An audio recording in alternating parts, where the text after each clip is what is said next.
अस्पताल में एक कोरोना पेशेंट का केस आया। मरीज बेहद सीरियस था। अस्पताल के मालिक डॉक्टर ने तत्काल खुद जाकर आईसीयू में केस की जांच की।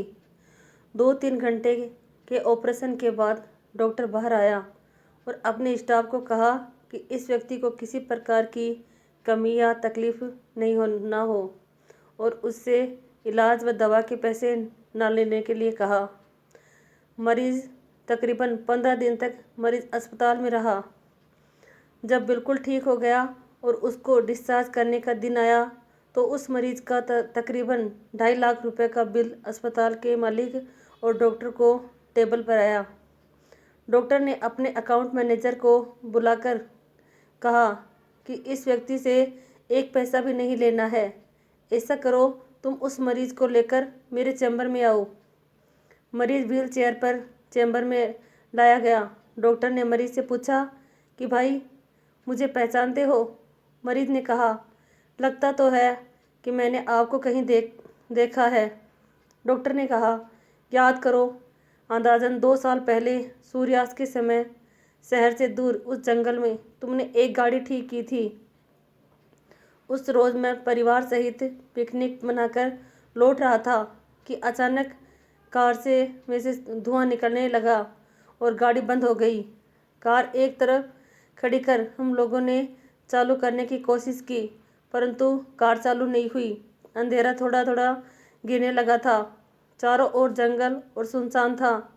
परिवार के हर सदस्य के चेहरे पर चिंता और भय की लकीरें दिखने लगी थी और सब भगवान से प्रार्थना कर रहे थे कि कोई मदद मिल जाए। थोड़ी ही देर में चमत्कार हुआ। बाइक के ऊपर तुम आते दिखाई पड़े। हम सब ने दया की नज़र से हाथ ऊंचा करके तुमको रुकने का इशारा किया।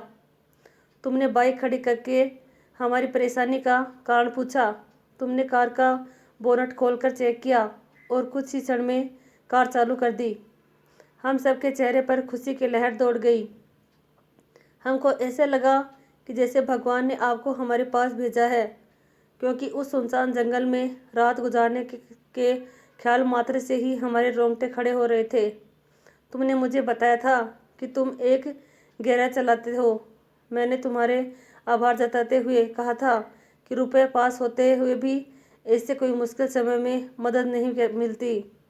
तुमने ऐसे कठिन समय में हमारी मदद की।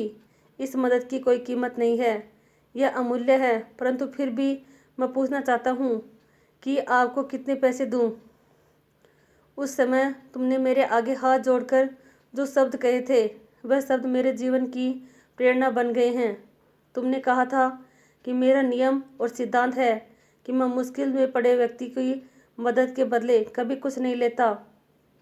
मेरी इस मजदूरी का हिसाब भगवान रखते हैं। उसी दिन मैंने सोचा कि जब एक सामान्य आय का व्यक्ति इस प्रकार के उच्च विचार रख सकता है और उनका संकल्प पूर्वक पालन कर सकता है, तो मैं क्यों नहीं कर सकता। और मैंने भी अपने जीवन में यही संकल्प ले लिया है। 2 साल हो गए हैं, मुझे कभी कोई कमी नहीं पड़ी। अपेक्षा पहले से भी अधिक मिल रहा है। यह अस्पताल मेरा है, तुम यहाँ मेरे मेहमान हो और तुम्हारे ही बताए हुए नियम के अनुसार मैं तुमसे कुछ भी नहीं ले सकता। ये तो भगवान की कृपा है कि उसने मुझे ऐसी प्रेरणा देने वाले व्यक्ति को सेवा करने का मौका मुझे दिया। ऊपर वाले ने तुम्हारी मजदूरी का हिसाब रखा और वो हिसाब आज उसने चुका दिया। मेरी मजदूरी का हिसाब भी ऊपर वाला रखेगा और कभी जब मुझे ज़रूरत होगी वो ज़रूर चुका देगा।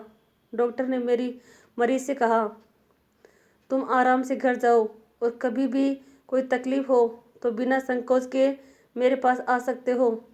मरीज ने जाते हुए चैम्बर में रखी भगवान कृष्ण की तस्वीर के सामने हाथ जोड़कर कहा कि हे प्रभु, आपने आज मेरे कर्मों का पूरा हिसाब ब्याज समेत चुका दिया है।